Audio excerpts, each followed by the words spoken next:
So, David, you've recently started a new club campaign in England with your new club, Birmingham City. How are you settling in, and how have the first few weeks of the English season gone? Yeah, it's been a good start. I was lucky enough to get in the team. Our form's been a bit indifferent. We had a bit of a shaky start, and we had some good, solid games, solid performances, and we let ourselves down in the last game on Saturday. But other than that, we've been really well, and I'm blessed to be playing and back in the team and getting 90 minutes under my belt. And as I said all along, that's what I want to do in my career.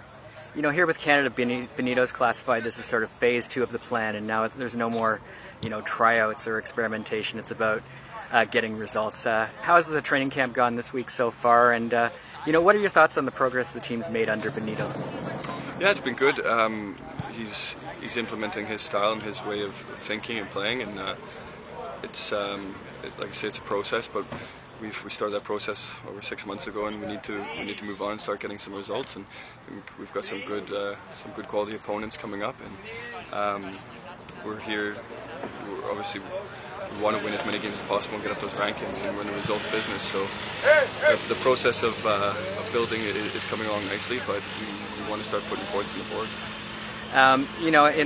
In recent camps and matches, under different coaches, we've seen you play right back, we've seen you play centre back, we've seen you play even as a very mobile holding midfielder. What does Benito envision you? Is it your regular centre back position? I get that impression, especially in this camp. Obviously, I played both positions, centre midfield and centre half, for Birmingham City this year.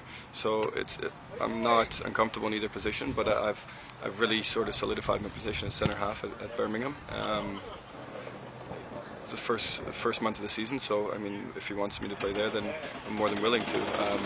I'll play wherever, but I just want to do a job for Canada and hopefully just help us improve each and every game. In my mind, it's a real interesting mix of central defenders with yourself, Andrew, and Dan, all sort of getting to that point where you're reaching your peaks as players, and then you've got the next guys coming up like Carl Ouimet and Daniel Henry just right behind you, very talented young guys.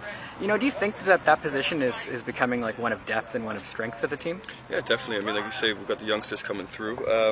Daniel's obviously established himself at TFC. We need strength and depth in every position throughout the field, and we're starting to get that. Obviously, like you say, as a centre half, you come into the peak of your career in late 20s. You learn more about the game, become more mature, and a little less naive. And some of the mistakes me personally made as a young player, but yeah, we've got lots of depth, and we just need to find that all over the park now. And the match against Jamaica will be the first one in Canada under Benito, and really the first chance for a lot of people to get a look at the team again up close. Obviously there was a setback in World Cup qualifying. How important is it to get a result against Jamaica for any number of reasons? Yeah, it's massive. We want to get the Canadian soccer buzz going again. We want as many fans out as possible. And we want to make that BMO a fortress as we did in the World Cup qualifying campaign. We had some good results there. Good performances, and we made it a fortress, and we want to do that again, and like I say, get the buzz back in Canada, especially after the World Cup, and just come along and cheer the boys on, cheer your country on. Now, this one is a friendly, even though Benito's classified. There's no more friendlies for this team going forward. But next year you'll have the Gold Cup, and then not long after that, World Cup qualifying. What's the mood among the players as you sort of head back into those competitions and preparing for those big competitions? Yeah, it's a good mood, like you say. There's no such thing as a friendly, but it's obviously it doesn't take away from the fact it's not a competitive game. There's that little bit more of an edge to a competitive game, but this is about moving up the rankings and getting points and getting standings.